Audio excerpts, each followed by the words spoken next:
Well, I'm Pops, and welcome to What's Your Story? We talk about life lessons and words of wisdoms, and what a guy. The machine himself is in the house. A man who said, maybe someday, maybe someday. Well, that day has come, my friends, as we will talk about reality-based. We'll talk about some of the things that he's by the time you're watching this, folks, you're talking about over 100 hours of reality based from a man who literally less than a year ago wasn't even convinced he'd get to 500 subscribers, was never going to live stream. Look at us now, my friend. Look at us now. Ryan, my brother, so much has changed. It's been such a fun journey. I thought it was a good chance to just kind of put in a little flag post and talk about what's been going on and some of the life lessons you got. So thanks, my friend, for doing this. Well, first of all, it's great to be here. Hello, everyone. I hope you're doing well. It's also nice for me to get back in front of the camera. It has been a good few days since I've had my wisdom tooth removed. I had it removed on the 6th of February. This is being recorded on the 8th, folks. I like telling people. So hopefully this will be released in February. And we're going to have a good talk for over an hour about the lessons of reality-based. And the fact of the matter is, Pops, that this wasn't planned. This was an accident. Reality-based was formed because after I passed 1,000 subscribers in early September of 2022, I wanted to create a 1,000 subscriber celebration stream. That, though, fell through because I didn't know how to be a live streamer. So here I am, speaking my mind, and over the course of a week and a half, reality-based came to be. Episode 0, where I go through what the show is going to be about. And since then, we've had 48 more episodes. So we're currently at 49, but we started at 0, so you only see 48. But by the time folks are seeing this, though, you may be upwards of the high 50s, possibly 60 episodes by then, because there's so many things that are already on the books. I've been doing a lot of pre-records here, so yeah, you're dropping this. This is going to be, folks, you're probably catching this just past the middle of the month. It'll come out relatively soon for What's Your Story, because actually just the way the schedule worked out. But yeah, I do kind of juggle schedule. But to pull the curtain back for anyone who has not heard me say it, I know you've even mentioned it too. You had messaged me like, I'm thinking about doing the live stream. I'm thinking about doing this. You asked about, should I do another channel? And I was like, no, don't do another channel. I don't know anyone else who gave you advice, but I was like, this was what I did wrong back in the day. Like, I mean, the difference is for Pops versus like my Global Dispatch work or News Talk work. The topics are so far away from one another, and people didn't want one mixing with the other. With you, it centers so much more on you and your personality in this interview thing that can overlap very easily with rising stars and suggestion videos and things like that. So for you, it's like, oh, no, you have just one umbrella. You just got to figure out how to put it in the network so people can find them if they're behind on an episode or two. Do you have any regrets of that? Is that worked out well? Are you happy with the end game? Well, the plan was to have Ryan Roger ATHAY, which is me giving my thoughts, taking suggestions, and Rising Stars videos. And then there would have been 2 new channels called Ryan Roger ATHAY Live, where reality-based would have been the center, and then Ryan Roger ATHAY Shorts, where I would dip my toes into shorts video making. But I despise TikTok, so I'm not a fan of shorts. I don't like YouTube Shorts, so I decided that it would be easier to abandon that plan and follow Pops' advice and keep it all in one place. Sometimes, folks, reality-based, you don't hear from it for a week or maybe 10 days, and then we do 4 shows in a week because of scheduling. The most criminally underrated foe of a creator, in my view. Yeah, I've told people, I says, look, the secondary channel works once you have some time. Like, you know, now that you have a time and you have this massive library built up, starting a live channel as like a backup to the primary channel, like in case something were to happen to the primary channel, you got flagged, you got taken down, you got sent to purgatory for just a couple of weeks. You could still put content on the other channel at that point, but it doesn't derail your focus from the main channel. So to clarify my advice, that's where it all came from my heart, was trying to steer him in a certain direction. He mentions the schedule foe, surveying so many different creators, and of course you're across the pond. So we have the first scheduling hurdle is dealing with people from different time zones that are on other sides of the planet, which is really, to me, one of the cool blessings of all this. If that's the worst problem I have, that is a great one to have. Like Gray at Wakazashi's Tea House teases me because when we do a live, we've been doing live. We're going to do a recorded video here soon, where I get up at like 6 a.m. my time, so it's 7 or 8 in the evening his time. Like if that's the least that I have to do to talk to someone from Japan in real time about nerd stuff, I'm down with that. That's pretty cool for me. Not everyone can make that kind of sacrifice or that kind of commitment. But what are some of your take homes of surveying that many people? Is there sort of some consensus of some struggles that you think people are running into, and maybe some advice that you've kind of taken from that? Well, folks, through Rising Stars, which is well over 300, it may be close to 350 at this stage. I don't have the best of memories, so I don't know the exact figure. But through Rising Stars, I've been able to correlate certain strategies, certain points of view, and we all have very similar problems, folks, especially when it comes to scheduling. Now, content creators, shorts video makers, and live streamers are not the same. Some creators are simple content creators. Some just do shorts. Others are exclusively live streamers. Or you're like me, where you do mostly content creation and sometimes live streaming, or Pops over here, who does a mix of content creation, live streaming, and shorts video making. There are so many differences, but we share so many of the same problems. Scheduling is one of them, especially if you're a live streamer and you want to bring guests on. That can be difficult. There is no one solution to these problems, folks. Hence the saying, it takes all sorts to be a content creator. There is no one way to grow. For me, it's simple. Throw anything and everything at the wall and see if it sticks. And the fact that it has, during my second run on YouTube, proves that so long as you're consistent and dedicated, you will go far as a rising star. Where are the bumper stickers? I need to just hijack your merchandise role and just start doing it for you is what I should do. We have to start getting bumper stickers and stickers, and because he's like a walking catchphrase, and at his age, it's so great for me. So I just wanted to point out that there are 3 different stages of being a creator, Pops. There's the simple content creator, then there's the creator enterprise, where it starts to become a business, and then you become so huge that it becomes a creator-based corporation. You're hiring loads of people. You've got to fill out massive tax forms, that sort of thing. So there are different stages, and some creators, like myself, will want to prefer to stay as a content creator, because I don't like filling out forms. Whereas there are those organizations, say, for example, Geeks and Gamers, who have ascended to being a creator-based corporation, and they're doing fine, and they're going to get bigger and bigger and bigger. I just wanted to point that out, because there are a lot of differences between millions of us. And I want to circle back to that, because I think it fits one of my big narratives about realistic expectations with all of this. But with scheduling, the one thing is the constant trade-off of how you navigate your personal problems. So for me, a lot of my starts and stops, detours, why my channel or my role has not been different is I've maintained a full-time job this whole time.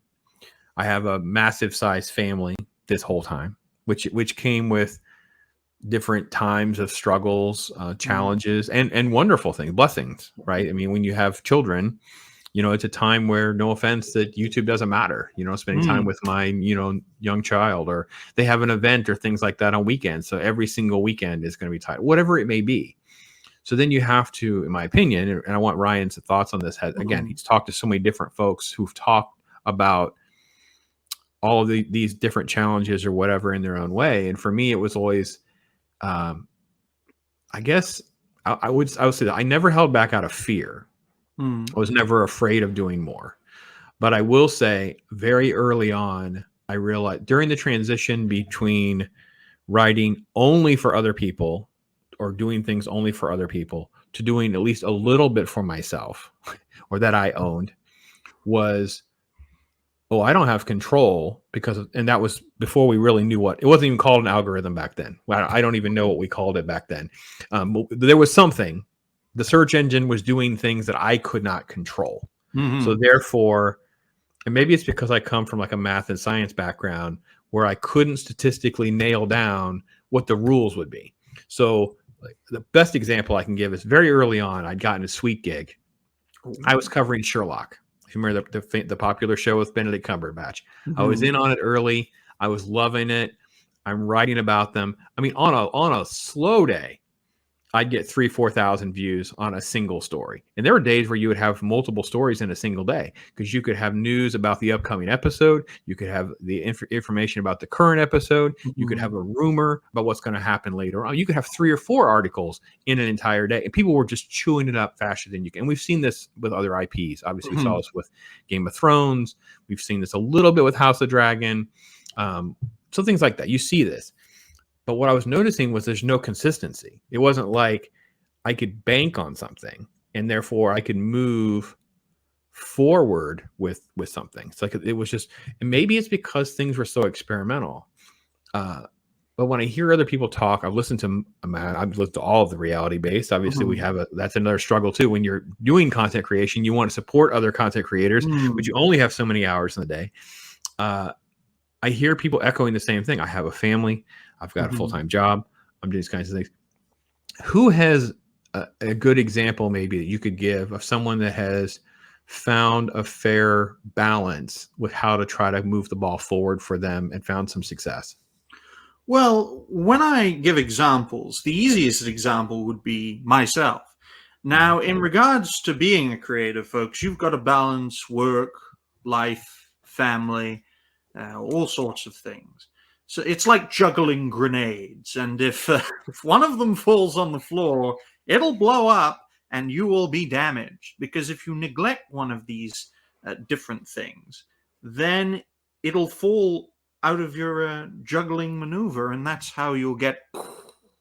That's why content creation isn't for everyone, folks. I myself, I don't have much of a personal life. My father is the only family I have, so my family is rather limited. What I do is I try my best to look for work. I spend more time looking for work than I actually do engaging in content creation. But this is far more productive, at least in my view. So I don't have many grenades to juggle. The fact that Pops has managed to be so consistent and dedicated despite all of the things he has to do, from work to travel, because he has to travel from, oh dear, I dropped a bottle. Talk about a blooper. That's another one of the Mhm. highlights of my channel. Let me just put the bottle down. But you've had to juggle so many things from work to travel. You have to travel from state to state. And a state, folks, in America is as big as a country in Europe. So that just goes to show, as well as trying to do your best to manage every different part of what you are doing. So for me personally, keep your workload light so that you can dedicate yourself to the thing you want to do the most. And fellow creators, I mean, some creators, Pops, can't manage that. And that's why they either Mm. don't become prominent or they retire. Every creator has their time to rise, and every creator fades away unless it's a creator based corporation. So people come and go, but the corporation still stands. Or a channel becomes multi generational. So, say, for example, you, Pops, your channel, you retire, and then you continue your activities as a creator, and then one of your descendants replaces you in the inevitable. Um, what's the word I'm looking for? When you die, because we're all going to die, unfortunately. Mhm. And if a channel is multi generational or a creator based corporation, it will survive far longer than a content creator like me, even if I dedicate decades to it, because it's just me. and I'll Well, get old. maybe I can do this for so long that even if Mhm. my children don't want to take over the Pops Mhm. moniker, maybe it becomes Ryan Roger ATHAY, aka also Pops 2.0 or something. Maybe it Mhm. becomes something like that. The baton just gets passed. Who knows? Mhm. Who knows, right? And I couldn't agree more that it is. And again, for me, folks, where I'm at today doesn't reflect the journey of doing it right and wrong, time commitments, Mhm. obligations, things that there's so many starts and stops. I mean, in fact, we relocated in the middle of the pandemic. So while everyone else is locking down and putting a halt on their life, uh, I found a way to navigate the free state of Florida. We were able to sell, multitude pieces of property, everything, and completely move everyone Mhm. because we were trying to get away from some of the big city hustle and bustle. We weren't sure how this was going to look on the other side. These kinds of decisions were made, but that radically would affect not just my commitment to doing YouTube content, it was to do all types of that type of Mhm. content.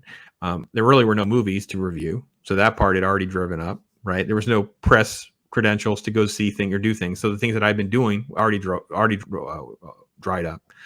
Um, and just literally, and also just the priorities. Like if you're looking at the world in chaos, a lot of times you just kind of look at things differently. I think that a lot of creators will go through those seasons. I mean, that's the best way to look at it. Look at different seasons of your life.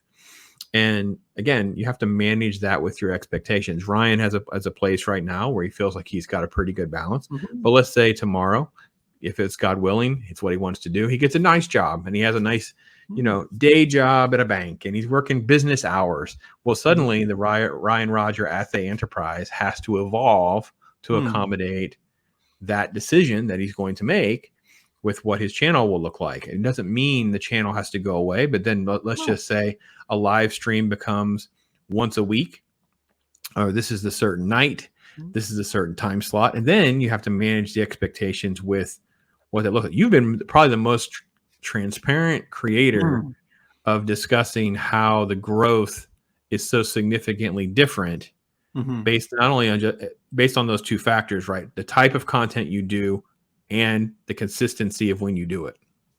You've got the part timers versus the full timers. Then you have growth as a content creator, growth as a shorts video maker, growth as Mhm. a live streamer, and then trying to project the growth of creators who do all of that at once. There are plenty of channels, Pops, say, for example, shorts channels, that are hyperinflated with subscribers. They're very prominent, but their subscribers are here today, gone tomorrow. Those are the channels that have grown through shorts, such as through Mr. Grant Gregory, who you've had on as a guest, as well as Zax, who hopefully you will have on as a guest. They're very prominent, but they don't have a solid community structure. Whereas with live streamers such as Saggy Melons and Stone Loki of Loki's Mornings of Mischief, you've both had them on as guests. They have solid, loyal communities. They have between them, they both have about 2,000, 2,500 subscribers. So they have a Mhm. solid community. They're not nearly as prominent as Zax or Mr. Grant Gregory, but they have that depth. So it's about balancing height and prominence with community depth. And that's why we need openness, honesty, and transparency. You guys know who I am. I couldn't come up with a creator name, so I just called myself my name. You know where I am. I'm based in the United Kingdom within the South Wales valleys. For me, it is vital to be as open, honest, and transparent as possible because trust is harder to earn than gold or even Bitcoin, depending on your perspective. Oh, well, prices are down in Bitcoin. I can more likely afford Bitcoin than I could gold right now. I think I probably can buy pieces of Bitcoin. Hmm. So all right, so let's backtrack to, Mhm. we had we yeah, reality based episode 0, reality based is going to go live. What was the first few experiences like? Holy crap, this is actually happening. I'm actually a live streamer now. Were you shocked and surprised by maybe the amount of people that were watching, Mhm. how well the guests interacted with your structure? How Mhm. was your sort of like your first impression of putting your toe into that kind of water?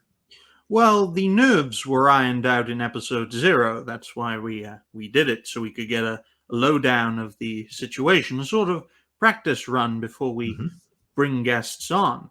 To this day, episode 0 is the second highest viewed episode of Reality Based. I think it's also the shortest episode we've ever had at nearly 46 minutes. But the structure, for the first time, we have a guest on the origins and happenings of a creator, the 6 points, creator origins, creator highlights, rising stars, the 4 great foes of a content creator. That's not really a point, but I like slipping it in. Point 4 is controversies, point 5 is future plans, and point 6 is the official conclusion. We interact with the guest, we interact with the chat, we try our best to bring people together. Hence the saying, hang together or be hanged separately, because we're all in the same boat as creators against an establishment who does not want any of us to speak our mind. So the structure was there the first time we had someone on. When we bring someone back the second time, we talk about the things we enjoy. In your case, Pops, it was pop culture and comics. And when we bring people back on a third time or a fourth time, we talk about topics of the day. And sometimes that has happened, especially with Sir Talks a Lot, because we can only have him on for an hour. So he's been on 4 times. So that's 4 hours. With you, Pops, we've had you on 2 shows for about 2.5 hours each. So that's something about like that. 4 or 5 hours. Yeah. 4.5 hours. So everyone is welcome on Reality Based, whether you're a saint or a sinner. But there are folks I won't have on the show, the snakes, the sickos and the psychos, because there are lunatics out there, folks. Well, there really are. it's very similar to the conversations we have about the content right now. Like, yeah, it's okay. I'll be the first one to hate on something and just tell you that it stings. But there's also a ton of great stuff out there that's been done over the decades. So I don't have time for a poisonous, psychotic, mental case creator. I have other things to do. There's tons of other people I can listen to. There's other people I can get my information from. There's tons of other things I can watch. So I don't. So because people kind of bring that up from time to time, and I'm like, maybe I'm just too old for this. I just don't have patience for some of that. I just kind of drive around it and just keep going and ignore. Just like drive by. Yeah, see you later. Have fun with yourself. I'm not participating. So well, I find it sometimes very entertaining watch someone literally go insane live because it's utterly unique. It's not something you really see in the mainstream, either past or present, in terms of entertainment. It is very entertaining, but the side effect of it is you're watching someone go mad. But for me, it broadens horizons and it shows the best and the worst of humanity all at once. Hence the saying, it takes all sorts to be a creator.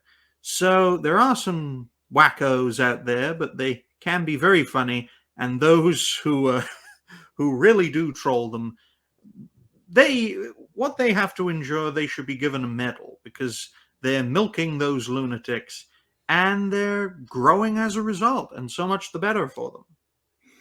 Yeah, my wife was shocked that I will interact with so many commenters. I don't really get a lot of hate. Most people, I think, either just don't comment, or I've had 1 or 2 that pretty early on, really when I was bashing on Star Wars, were messaging me privately. They didn't really want to. They just disagreed with me so vehemently, but they didn't want to put themselves out there to face backlash from people that agreed with me and not them. That generally is the consensus from a normie, like a normie person that comes down. And I find that a lot. A lot of normies will like things that I'm being critical of. They have no desire to wade into the cesspool that is YouTube commenters to put themselves at risk. They can't take. Well, yeah, they just don't have any interest in it. They're looking at entertainment from literally the pure sense of escape. And my critical brain can't just do that. So they'll say a lot of times, well, I agree with a lot of what you said, but I still like it. I'm like, okay, well, good on you. There's no real comeback to something like that. There's no real interaction with a person that's in that place. And I also have no ill will. And because of that, you end up with these fields where the psychos don't get to play. The psychos kind of have to gravitate towards other crazies, and you end up with the pockets where there's people who don't want to participate with them. So they just kind of keeps going. And I will admit that I have unplug from so much of that, there's times where the news will land where the other creators that I'm in circles with, like yourself, Mhm. will be talking about things that I don't know anything about just because I've avoided it. I just haven't run across it, or I don't care. So there is Mhm. sort of that meltdown that's happening right now from a very prominent creator. I don't like to throw names out there, but I didn't even know. I mean, I knew the face had popped up on a couple thumbnails, so I knew something happened, but I've not sought it out or whatever. Like I'm like, oh, okay, whatever. And it's one of those things where I think you just have to pick and choose how much of your time do you want to devote to something. If someone doesn't give you a suggestion video, do you catch yourself kind of looking at the car crash a little bit longer than you would? Well, when people give me suggestions, I run an analysis. It does take a few hours sometimes. The more niche a creator is or a topic is, it does take longer. Mm-hmm. But especially when it's something very controversial of the day, whether it was talking about Eliza Blue, a lady who I like to now call the lying B word because I know you're PG-13, as it were, Mm-hmm. or if you go way back over a year ago now when I talked about Jack Murphy, you Mm-hmm. you saw the thumbnail of that. Yeah, I don't even want any part of some of these stories. I just like Mm. I don't know. I don't know. So The liars and the hypocrites, in my view, have no place on alternative media. If they want to be liars and hypocrites, go onto CNN, go onto Fox, be part of the establishment. You'll fit right in. well, and I just think, don't be part of the establishment. Like I have the Mm, same problem with some of the, I don't want to say liars and cheaters, but the fakers and mhm, they'll make up stories and rumors and they heard that's like, I already have all that. I already have all of that. Why do I want more of that from you? I don't need you to give me more of the same. So, mm, uh, so on reality based, so again, almost 50 mhm. episodes. By the time folks are watching this, probably say closer to 60. So, has there been an episode or anything that has really jumped out at you, like a surprise or something that really did shock you? Well, you always got to keep your cool when you're a host because there are a lot of opportunists out there, and if you make one mistake, they'll jump on it. But I think the thing that surprised me the most would have to have been the open mic night, episode 43 of Reality Based, when we were due to have Cardinal Sin on. He could not make it. So I decided to take a risk and open things up for people to just come on and speak their minds. It Hmm. was a very interesting conversation. We had a great time, but on reflection, it's not something that I would do again. An interesting experiment that yielded quite a lot of results, like Concord. Episode 43 was the Concord of Reality Based. Very good. I had a very great time, created a lot of positive results. But I'm not a fan of taking risks, folks. So if I name drop something or if I call someone out, I've got my database full of information to Oh, support my point of the view. the infamous dossiers of everything from our lives to Mm, factoids on Wikipedia and mm, sorry, Wikipedia and internet searches and browsing, as the great machine has often yes. said. From a file to a folder to now multiple folders. Mm. Always beware, folks, when I take a day off because I can write a few pages an hour. So I don't even. I don't. I've always just wondered, like, how thick is my file getting at this point? And I'm just like, oh my gosh! It's like if I'm going to be on him with him a third time, well, just like it just keeps increasing in size with all sorts of well, new research and new developments that he starts to document. Well, every time we have someone on reality base, that's at least a page. But if we want to really delve into a creator or to a topic, and you've kind of seen this with a few of my videos, my thoughts in detail. So instead of 4 to 5 minutes or 3 to 5 minutes, it's 6 to 9 minutes, which means at least Mhm. twice as much has gone into it. So with some creators, especially those who I see as controversial or has quite a few red flags. We do have quite a lot of information in regards to Pop specifically. He's been on the show twice, so 2 pages, one for his origins and happenings, one for topics that he enjoys. about the man himself, at least a couple of pages and a few add-ons and facts about him and his journey as an alternative media veteran over the past 20 years. So it's at least half a dozen pages, but it could be as many as a dozen for this man himself. And typically, folks, when I do these dossiers, it's a minimum of a page, especially for creators who don't have as much of an imprint. But for some creators, especially those who are prominent, who have been active for many years, if not a decade, it is multiple pages. I think the most for a single creator would have to be 26 pages of written material. And I think, off the top of my head, that would be Gary Beekler, also known as Nerdrotic, because he has a very long, very inspirational journey. So Sure. a lot of information. Well, if something were to abruptly happen to me, I got a feeling my kids and Ryan will be comparing some notes of like, what on earth has my dad been doing this whole time? And I don't really think any of them watch regularly. I have one son that's in the military, so I know that he and I have chatted about a few things, but I don't think I have any avid viewer watchers in the immediate family. But every now and again, things happen. I have a couple coworkers at the day job, and every now and again. But so who is okay? Let's we got to take some names off the table because almost like it's almost like a softball question. Oh. So I want to get away from like big name celebrities, including like Elon Musk's, and then all the way down to like Az and Gary. So let's go down below all that. Who is like the big gets that you would love to have on Reality Based? Oh, well, there is one creator in particular that I would like to go through his origins and happenings as a creator. Someone who did come out of nowhere and became very prominent over the last few years. He's changed his name twice, but it's Salty Traveling Sea, formerly known as Salty Texas Sea and Salty Sailor Sea. He's a very smart guy, very sharp, very on the nose, as it were. He is very busy, so scheduling is a bit of a problem. He has taken a step back from being a creator. I think he only posts about once a week, but it would be great to go through his origin story, how things have changed for him over the past few years. And I think it would be very illuminating, especially for folks in the United States who are in their 30s, 40s, maybe early 50s, to get into content creation, speak their mind, and give their own points of view about the way pop culture is going.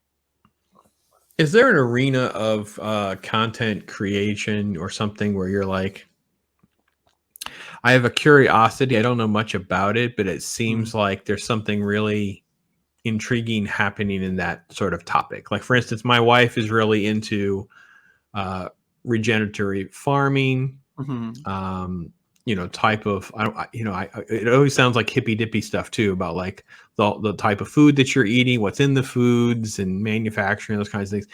So is there a niche or some type of like little circle? Maybe you stumbled across it on your own, or maybe a suggestion video kind of got opened your eyes as something that you're like, oh man, it's a curiosity at least floating around in Ryan's brain, but he hasn't really tapped into yet. Well, there are three things in particular. I wouldn't call them niches, but they're things that I would like to have more knowledge on and interact with creators who have that knowledge. Number one is comics. There's a lot of comics to talk about. So many things to review, so little time. You are, of course, a great example of a comic book based creator. That's why I dip my toes into comics. Thank you for your gifts again, by the way. And the second one would be anime, and a main channel that I would go through that with would be Brandon the Anime Guy, a great guy based in somewhere in the west of the United States, off the top of my head. All things anime, go to Brandon, because he is a great guy. Two guys called Brandon I've recommended so far. It's a shame we don't have a third one to recommend my third choice, which is artificial intelligence. Now, folks, talk about a thing that can sneak up behind us and give us a damn bite in our butts, as it were. A technology that could rob us of our purpose and meaning in our everyday lives, and most people don't take it seriously, especially the older generation who who still think in the framework of the 1980s. Put it in and you get it out. Those days are long gone. So those three topics in particular are things that I would like to discuss more. I'm a fan of humanity first and supporting human art, human creativity, and our own endeavors, because it's hard enough getting people to to be creative today, especially if you look at Western civilization with all the decadence and corruption in it. So it's all about inspiring people to speak their minds and to do the things they enjoy doing. Because without you guys and gals, we wouldn't be where we are today, and we need all the help we can get, in my So view. you didn't name drop anybody for artificial intelligence. You have somebody. Are you out there listening to like Lex Friedman or something? Or are you? Well, you see, the thing about Lex is sometimes I think he's an actual Well, that's the piece of joke. Is he's an artificial actual intelligence. robot? Like you're waiting for him to short out or something because he does. But I think some of that's just by design. But yeah, no, I've worked with the. When you're in a science and math field, every now and again you run across the one that's like the next level, the Sheldon robot. That's like, wow, that person's next level. Like they're just a different type. Almost a bit uncanny.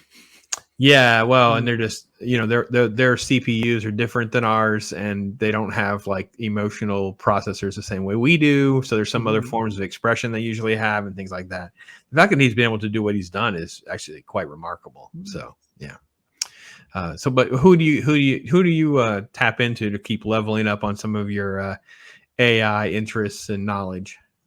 Well, I don't have anyone specifically off the top of my head because it is a field that drums up a lot of controversy, especially when you've got the scientists conflicting with the engineers, and then you have the more of the philosophers talking about the ethics of artificial intelligence. So it's a very big field.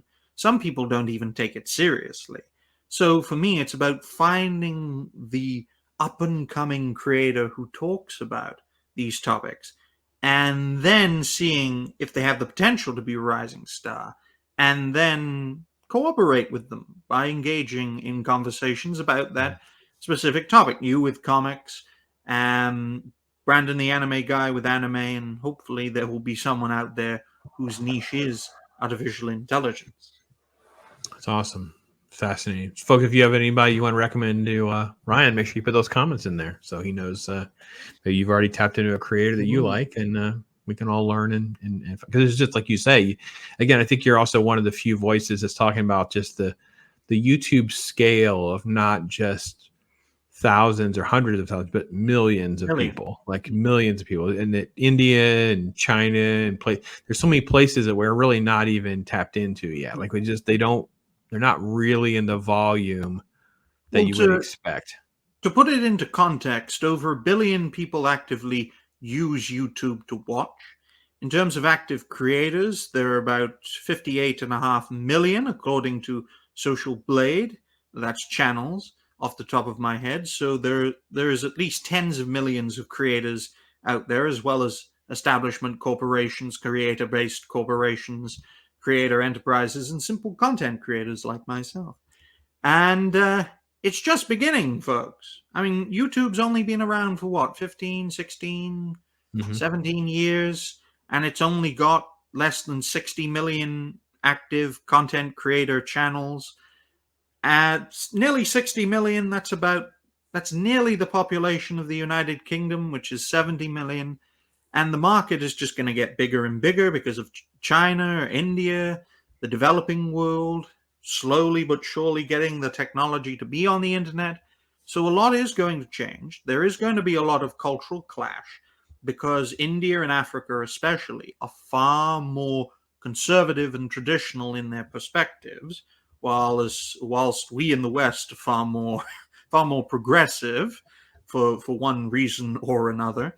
So there is going to be a clash of civilizations, and folks, one country outnumbers the entire Western world, both the People's Republic of China and India, never mind Africa, which heavily outnumbers the West. So if we follow a democratic model, I think the world's going to get a lot more traditional and conservative over the next few decades, mainly from a cultural perspective, not a Sure. political one, because their political power isn't Right. that strong, but certainly culturally, there is going to be a pendulum swing. And also of the 58 million Hmm. creators, that's probably a figure that just takes into account active accounts. They're not actually not Hmm. necessarily generating content, or maybe they were active Hmm. at one time and they're no longer active. Is that pretty much true? Hmm. So there are most likely tens of millions of content creators, millions of creator enterprises, and hundreds of thousands of creator-based corporations, and then tens of thousands of establishment-based corporations. Because the vast majority of creators, according to Social Blade, are beneath 1,000 subscribers. I think about 75% are Mm. below. So the top 25% of all creators are over 1,000. The top 10%, I believe, are above 10,000. And then the top 1% are over a million off the top of my head. I don't have the figures to hand. But it is the Pareto principle in action, folks. The vast majority of the prominence in the hands of the vast minority of channels, whereas the vast majority of channels have far less influence. You see that in everything from Mhm. sport to economics, even to Sure. content creation, which is why we have inequalities in society. But I'm sure that this is just the beginning. And I'd say in a few decades, we will see 10,000 in the same way we see 1,000 today. The first great milestone, mainly because of the fact that there are going to be hundreds of millions more creators and there are going to be billions more active users, especially from the developing world. Thankfully, most of it speaks English as a second language. So, It's true. That's true. yay! So one of Mhm. the struggles you talked about, like just the mass number of people that are below 1,000. Let's spin our wheels there for a second, and because the struggle is real, like the struggle is real, because you mentioned the two or three different equations, right? So if you're a content creator, you could luckily hit the algorithm and ride a wave, and whoosh, there you go, you got your views. Maybe you lucked into enough creators, whatever it is. Mhm. But even if that happens, that doesn't mean it's really sustainable, because if you don't hit the algorithm again, it'll eventually time out on you, because Yeah. the 4,000 hours is a rolling Mhm. 12 months. Yeah, the shorts video makers have the most difficult path to monetization, Sure. because you can ride the viral wave, but you've got to time it just right all the time, and you've got to get 10 million views in 90 days, which is very difficult for a shorts channel, even if it has the support of hundreds of thousands of subscribers. Just look at Mr. Grant Gregory. He Mhm. has over 80,000 subscribers as of the recording of this program, as it were, and he's still not monetized. And I don't think, he said it himself, he will never be monetized on Right. his current channel. So it's Yeah. very difficult for shorts channels to be monetized. It's actually much easier for live streaming channels to be monetized on YouTube, but it's just getting to 1,000 that's the problem. It's a slower process. I Mhm. think once you get to the hurdle and you've built this group of people that will support you regularly with your hours and your interaction or Mhm. whatever, and you just have that numbers that you've kind of checked off the box. The box doesn't matter as much going forward. It's the Mhm. maintenance. And because for me, it was like, well, I want to do this type of content creation, but I also know a lot of that's not getting the view. People will look down their nose at me at some of the views I do. Like, why would you keep doing those videos? Well, I do those videos because they bring me joy and happiness. Mhm. And I don't look at them as a single video. I look at them as a library of content in Likewise. whatever category it is, right? So let's Mhm. say my Batman animated series rewatches is a library of all of that. I don't look Mhm. at it as, a single video. I just look at it as this is me responding to what will ultimately be the whole series ultimately at Mhm. some point. So your perspective and your, again, expectations factor so much. But what is your take after talking with people so long, that is your finger on the pulse? Because sometimes I hear the discouragement, Mhm. I hear the surprise, right? I hear, I Mhm. can't believe I even have this many subscribers. I can't believe that this is going to be, what are some of your thoughts on having your finger on the pulse of that? Because you've kind of ridden some of that. I mean, I suggested you doing updates for that very reason, where you see people Mhm. who are like, they become monetized, or something has happened to that channel, good or bad, actually. Mhm. And you can kind of say, well, this was rising star number X, and Mhm. now they're monetized. So let's just touch base. It took this many months. Here's some of their numbers. Here's their number one video. Here's the, because I think it's value added information for someone who's behind that timeline. I don't know. Is Mm. that a fair assessment? Hence Rising Stars Updates, which was founded on the suggestion of Pops, who was That was my Rising pitch. Stars Update number 0. Now, folks, as I said before, every creator will have their time to rise if they're dedicated and consistent, but every creator fades away. Either they retire successfully, or semi-retire, like PewDiePie, one of the most Mm, successful creators out there, who is semi-retired. He's got the love of his life, and he's in the process of becoming a father. That is the best ending to a so creator journey. Well, ladies and gentlemen, after a technical blooper on my end, I will say that every creator has their time to rise, and every creator ultimately fades away. Now, the best case scenario is the PewDiePie scenario, where you can semi-retire when you're on top, mm, occasionally make a video or two, but you've been there, you've done it, and you've got the love of your life, and you're soon going to be a father. If there was a best ending to being a creator, that would be it, in my view. But the vast minority of creators get the best ending. Many creators simply duck out, and they tried their best to be prominent and to speak their mind, but they didn't really gain a wider audience, and as a result, they just fade away. Now, there are worse endings than this, and a few creators have experienced meltdowns, as it were, mm. career ruining experiences, such as with Jack Murphy, who got exposed as the alpha cuck that he is. Talk about a lying hypocrite. He's still going strong, making videos, but his subscriber base is bleeding out from under him. He will But never G4, regain. Hmm? right? G4 was Yep. just ruined in the same Mhm. kind of, basically you're a fraud, you're fraudulent, and people, you're mean and you're hateful, and yeah, Exactly. yeah. And then the worst ending would be you as a creator going insane, experiencing a life worse than death itself, basically being mocked and ridiculed all the time while you are just going mad on camera, and other people are profiting and gaining a career and an audience as a result. And you've seen this with folks like Cyrax, you've seen this with folks like Chris Chan, and Daniel Larson. They are absolutely insane people. And I use the word people, people, I know, I got you. people.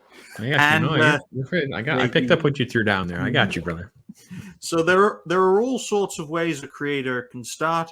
There are all sorts of ways a creator can stop. But I am hopeful that if I can learn from others, I can ride those waves, as it were, and be in a position where I can just put my feet up, make a few videos a day for the rest of my days, and hopefully gain a modest audience as a result. Here's to 1,000 subscribers per year for me. Fingers Did, crossed. did, did the days all feel so different? Because you get to kind of like call your own shots, and you can decide what videos you want to do, what type of videos you want to do. And do you enjoy that element? Is that something that you're, you know, almost like a freedom and liberty? Oh, yes, yes, you can control your own destiny so Yeah. long as you know what you're doing. Sometimes I take a day off. Sometimes I can make multiple videos a day and be on a show as a guest, and also do my own show as a host. There is so much freedom and liberty in being a creator. Of course, there's the money aspect of it, which I don't really like delving into, mainly because I have enough things to deal with, never mind filling out forms and taxes and budgets and that sort of thing. That's why I don't believe I'll ever be a creator enterprise per se. Donations are always welcome because where I'm from, you don't really have to declare them because they're not earned revenue. So, but I don't really encourage that. I don't want the mark of a grifter or an e-beggar. I'm perfectly fine with the setup I have now. And if that setup is the way it is in 10 years or 20 years, then so be it. So long as you keep on going, I'm sure you'll keep on growing. Yeah, and I really couldn't agree more. People look at the content I generate and whatever, and I was just telling someone about it. They were like, "Gosh, it just seems like so much work and the scheduling and how, because it doesn't just burn you out or whatever." It says, "What? What? No, no. First off, I have total control to do what I want to do. Exactly. I don't want a boss, right? Number one, and then two, I'm doing it under the conditions that I've constructed for the moment. Those conditions, as we said, could change, right? A job change, life change, whatever. But you have to find that formula for what can bring you the happiness and joy to want to do it. Otherwise, it does become that. It just becomes hollow work that just happens to be in this forum. And I've been there. I've done that. We did videos, and I spent, you're doing an hour-long video, and then you're spending multiple hours of doing editing and adjusting, and it was just like, it was work. And I'm like, okay, and after a while, it burns. It just takes. There's just no life in it for me. I couldn't do it. Cut out the editing. That's why I have bloopers. Saves time. Me too. Some of the early videos you go to, it's like my fancy camera. I tried to tweak the light a little better. I'd have all these starts and stops. I was looking at and I was told, watch Jeremy Johns and Chris Stuckman and how they do it and blah, blah, blah. It's what everybody wants and whatever. I'm like, oh my gosh, I can't talk. Establishment thinking.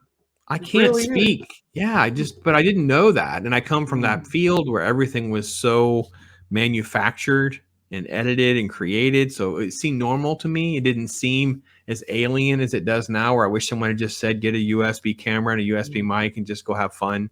Pulling you out of the matrix. That's the process. If you realize that if I had somebody who would just said, listen, get a USB camera and a USB mic in your laptop, I would have had so many thousands of videos and reviews and stuff done already, just because I would just been doing this the whole time. It just would have been, make thumbnails through PowerPoint. That's what I do. Very simple, very easy to make. I switched to. I'm on it with you too now, where I just got like my little template of like my different kinds, and I can right click and it says change photo, and every now and again I'll tweak it. Once I'm trying to set goals. I want to get to that. Let's do that. I want to set goals for I don't know if it should be once a quarter or every 6 months of carve out X number of hours to level up on PowerPoint. Just say, okay, this one day in March, it's going to be this PowerPoint afternoon. I'm just going to figure out how do I maybe make an improvement, learn a few things, watch some videos, get a couple tutorials, learn a new font, whatever it may be. And then just, okay, see you in 6 months. We'll try it again. We'll learn how to level up in different skills so that you don't really get totally stuck in that kind of thing. Because I think there is a trap there where the world just passes you by. And because I know my thumbnails and stuff is very simplistic. I wouldn't say juvenile, but I would say simple, because that's what works best for me. It's time management. And I will say I also have a desire to make them look the X-Men ones all looked a certain way that look different than What's Your Story, that will look different than Comic Talk. They have a reason on why they have a certain look, even though they kind of all are similar. I don't know. Exactly. Talk about that, because you used to hop on the bike and go to the library kind of thing. Well, in the early years, especially when I was trying to figure out a structure for the first run, I didn't have an internet connection at home, so I had to adapt. So I spoke my mind with a paper script in front of a Windows phone, which is quite niche, and then I would take that video through a micro USB, what's it called again? SD card. Then put it into a SD card adapter, and then take it to the library and release it on there. Then I got an internet connection at home, and then I started doing it on here through my phone. And then I realized that I don't want to use the phone. I want to have a dedicated computer. So I used a Chromebook. I borrowed one, which nearly got destroyed when the videotapes and the and the VHS tapes fell down on me.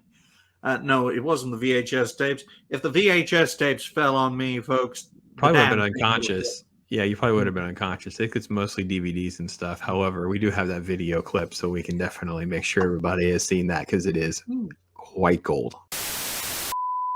Well, it seems I've done it. Hopefully, this does not collapse. It's nearly. I will say that there is a reason. I don't like changing the way I look. I hope I can stay this way for 10, 20 years. I know the hairline is retreating like Italians during the Second World War, but if I can stay like this, I can almost sort of be timeless, as it were, so that nothing really looks different. Because for me, it's finding a strategy and then sticking to it and then mass producing it. That's why, especially in the first year of the second run, I was making videos like crazy. Anywhere from 100 to 120 videos a month. Less so now. It's more like 60 to 80 a month. And with about 10 or 11 live streams a month. So you have that structure. Once you've built that structure of quality, then you can mass produce it for quantity. And I've always been a quantity guy, because I don't really like putting a whole lot of effort in my videos. So you have a structure for scripts, you have a structure for thumbnails, a way things are done, and you keep on doing it. And you never stop doing it. Sometimes I take a day off or two, but that's when I'm at my most dangerous, Pops, because that's when I update files and write a Who few knows what he's pages up to? on a Who knows creator. who knows what he's up to? What is we'll wrap up with, what is your fondest memory so far? Let's just say roughly 50 episodes in, you're like, this one will always be special, and you can't pick the first one because that's just too easy. Well, I will say, ladies and gentlemen, when we had Megan Lee on the show, this lovely woman who is very pure of heart on the show, I was very blessed to have her on, because she is very busy. And she does have that perspective of someone who has a fresh pair of eyes, who's very kind hearted, very respectful. And hopefully we can get her on the show again. But we need more people like her. We need more women to be creators, because we can have that balance of perspectives. And perspectives are very important for what we are doing if we are going to bring people together for a peaceful and prosperous world. We've got to hang together. Otherwise, we'll all be hanged separately by an establishment that doesn't want any of us to speak our minds. It is definitely a journey, folks. So listen, everything is in the description. It's been great to have Ryan on talking about the first phase of reality base, because we'll do this again. Like, it's chapter 1. It's the first 50 or so videos that are in the books. His journey a little bit on getting there, and some of his thoughts and feedback on that process thus far. I've been blessed to be a part of it twice. Look forward to chapter 2. I'm sure I can plant a flag or make a footprint somewhere along the line at some point. There'll be something we can chat about. Talk about topics of the day, Pops, especially if they are controversial. Oh yeah, I know you just always love to try to figure out how to pin me down and that kind of stuff. So, well, folks, listen, thank you so much for being with us. I appreciate you so much, and all of you guys that are in the live chat, we appreciate that. Also, if you're leaving a comment, just love the feedback. Appreciate it, love it. And again, you guys have suggestions, somebody I should reach out to or try to get on, I'm always welcome to at least consider it. And as well as topics as well, because I think this is more about you guys than it is just for us. It's also like it's a little bit of how do I help the community? How do I document everything, those kinds of things. So but with that, we'll say farewell. Godspeed, be blessed, talk hard, take care, everybody. Bye for now, folks. Hello, everyone. I hope you're doing well. And in the... what episode is this? I'll just check. 58th. Oh, I've messed up my script. It says 56th. Oh well, folks, this is going to be a blooper. Should I do some other bloopery stuff?